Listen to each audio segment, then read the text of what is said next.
Praise the lord. సర్వయుగములలో సజీవుడైన యేసు క్రీస్తు నామములో మీ అందరికీ సర్వ విషయములలో మేలులు కలుగునుగాక. ఈ దినపు యేసయ్య జీవపు మాట ఇర్మియా ప్రవచన గ్రంథం 36వ అధ్యాయం 8వ వాక్య భాగము. యెహోవా మాటలన్నిటినీ యెహోవా మందిరములో చదివి వినిపించెను. యేసయ్య జీవపు మాటల కొరకు అనుదినము ఎదురు చూచుచు ఆ మాటల చేతనే ఆత్మీయంగా బ్రతుకుచున్న సత్య సంబంధులారా, ఆయన మాటల కొరకు ఆశతో మనము కనిపెట్టుకొని ఉండవలెను, ఆశతో ఎదురు చూచుచు ఉండవలెను. ఆయన మాటలు వినిపించబడుచున్న దేవుని మందిరములో మనము ప్రవేశించి ఆయన మాటలను మనము ఆలకించదము. యేసయ్య మాటలు పవిత్రమైనవి.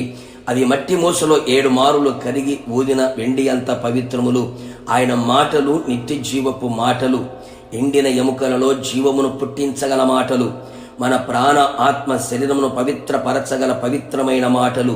ఎండిపోయిన జీవితాలలో, నిరాశ వలయములో ఉన్న బ్రతుకులలో, నాశనమైన జీవితాలలో యేసయ్య మాటలు జీవమును పుట్టించి ఆశలు చిగురింపచేసి బ్రతుకులో ఆశను పుట్టించగలిగిన మాటలు. మన తప్పిదములను, మన పొరపాటులను మనకు తెలియపరిచి మనలను సరైన మార్గంలో నడిపించుచు మనకు పవిత్రమైన జీవితమును ఇవ్వగల మాటలు. ఈ లోక మాలిన్యం మనకు అంటకుండా ఎలా ఆత్మీయ జీవితములో బ్రతకాలో, నడిపించబడాలో ఆయన బోధించి మన మార్గముల విషయమై మనల్ని నడిపించే మాటలు. మనం ఆశీర్వాదకరముగా జీవించున్నట్లు, అనేకులకు దీవెనకరముగా మారునట్లు మన స్థితిగతులను మార్చివేసే మాటలు. ఈ లోకము శాశ్వతము కాదు అని, మనకు శాశ్వతమైన రాజ్యము పరమున ఉందని, ఆయన రాకడ కొరకు మనల్ని సిద్ధపరిచే మాటలు. మనం ఎవరిమో, మనం ఏమై ఉన్నామో, మనం ఎవరి కొరకు బ్రతకాలో తెలియపరిచే మాటలు. మన ఆత్మ ప్రాణ శరీరమునకు అవసరమైన, ప్రయోజనకరమైన, విలువైన, అమూల్యమైన మాటలు దేవుని మందిరములో వినిపించబడును. దేవుని ప్రతినిధి, సంఘ కాపరి నోట ఆయన మాటలు ఉంచి వాటన్నిటిని మనకు తెలియచేయును.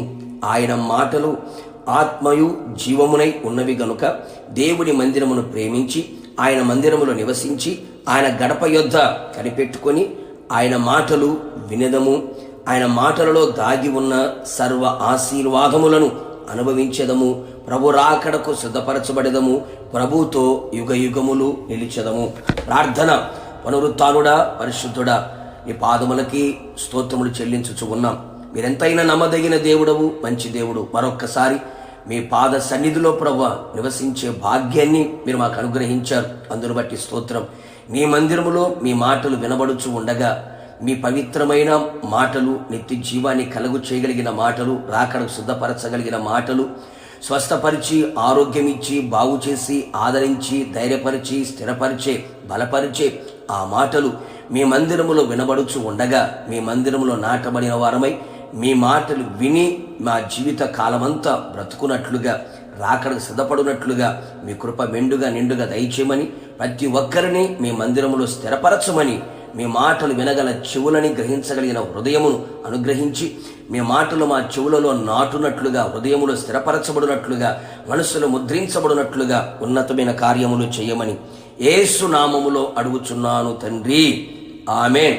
మీరును మీ కుటుంబ సభ్యులందరూ యెహోవా మందిరములో ఆయన మాటలు వినెదరుగాక, రాకడకు సిద్ధపరచబడుదురుగాక. God bless you.